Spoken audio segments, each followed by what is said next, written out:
শুরুতেই যে খবরের দিকে নজর রাখবো, শওকত মোল্লার বাড়িতে এনআইএ।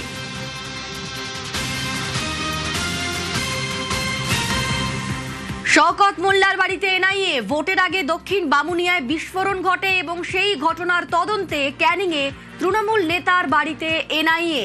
কেন্দ্রীয় বাহিনী দিয়ে বাড়ি ঘিরে তল্লাশি। আজ সকালেই এনআইএ টিম পৌঁছে যায় শওকতের বাড়িতে। আমাদের সঙ্গে এই মুহূর্তে কল্যাণ রয়েছেন প্রতিনিধি। কল্যাণ, তোমার থেকে প্রথমেই জেনে নিই যে ঠিক কোন ঘটনার পরিপ্রেক্ষিতে এই এনআইএ এর তল্লাশি, কি ঘটেছিল? একেবারেই অনিন্দিতা, যে কথা বলছিলে, বামুনিয়া এলাকায় ভোটের আগে একটি বিস্ফোরণের ঘটনা ঘটেছিল। বোমা বাঁধতে গিয়েই মূলত এই বিস্ফোরণের ঘটনা ঘটেছিল। সেই বিস্ফোরণে উত্তর 24 পরগনার এক তৃণমূল নেতার মৃত্যু হয়েছিল এবং বেশ কয়েকজন আহত হয়েছিল। সেই ঘটনার তদন্ত করছিল বিজয়গঞ্জ বাজার থানার পুলিশ। বিজয়গঞ্জ বাজার থানার পুলিশের তদন্ত চলাকালীনই কিন্তু এই তদন্ত ভার নেয় এনআইএ টিম। এনআইএ টিম তদন্ত ভার নেওয়ার পরে ইতিমধ্যেই কিন্তু এই হচ্ছে বোমা বাঁধার ঘটনার যে মাস্টার মাইন্ড অর্থাৎ এলাকার তৃণমূল নেতা ওহিদুল ইসলাম, তাকে কিন্তু স্থানীয় বাসিন্দারা এক রাতে তাকে মারধর করে এবং করে পুলিশের হাতে তুলে দেয় এবং সেখান থেকে সে এনআইএ এর হেফাজতে রয়েছে। তাকে জিজ্ঞাসাবাদ করে এবং এই ঘটনায় আরো বেশ কয়েকদিন যে অ্যাম্বুলেন্স চালক সুরজ মোল্লা গ্রেপ্তার হয়েছিল তাকে জিজ্ঞাসাবাদ করে কিন্তু পুলিশে এর আগে হচ্ছে ভোটের আগে যে ঘটনা ঘটেছিল সেই ঘটনার এলাকার যে তৃণমূল নেতা রয়েছে ভাঙড় 1 নম্বর ব্লকের আহসান মোল্লা বনভূমির কর্মাধ্যক্ষ, তার বাড়িতে কিন্তু এনআইএ টিম গিয়েছিল। গিয়ে তার দেখা না পেলেও তার বাড়িতে নোটিশ দিয়ে এসেছিল। সেই ঘটনারই কিন্তু তদন্ত চালাচ্ছিল এই এনআইএ প্রতিনিধি দল।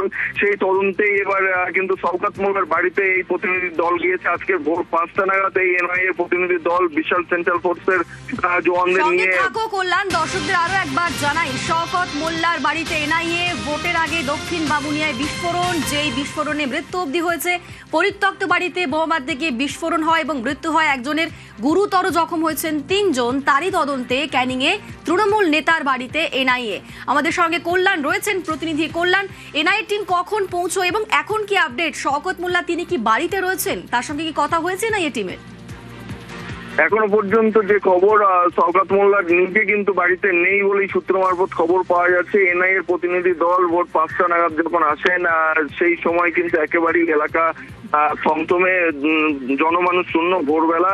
সেই সময় এনআইএ এর প্রতিনিধি দল তারা কিন্তু শওকত মোল্লার বাড়িতে ঢোকে এবং সেন্ট্রাল ফোর্সের যে সমস্ত জওয়ানরা গিয়েছিল তারা পুরো বাড়িটি ঘিরে ফেলে এবং বাড়ির সামনেও প্রচুর সেন্ট্রাল ফোর্সের জওয়ান থাকে। খবর পাওয়ার সঙ্গে সঙ্গে কিন্তু জীবনতলা থানারও বিশাল পুলিশ বাহিনী তারা ঘটনাস্থলে গিয়েছে। যেহেতু শওকত মোল্লা একজন জনপ্রতিনিধি, দীর্ঘদিন ধরে ওই এলাকার প্রতিনিধিত্ব করে আসতে, ফলে এনআইএ টিম গেলে কোন রকম যদি অশান্তির ঘটনা যেন না ঘটে সেই কারণে কিন্তু বাড়তি ফোর্স মোতায়েন করা হয়েছে। ইতিমধ্যে কিন্তু পরিবারের যে সমস্ত সদস্যরা রয়েছে তাদেরকে তাদের সঙ্গে কথা বলছে এনআইএ টিম। তবে শওকত মোল্লা এখনো পর্যন্ত বাড়ি নেই বলে কিন্তু সূত্র মারফত জানা যাচ্ছে।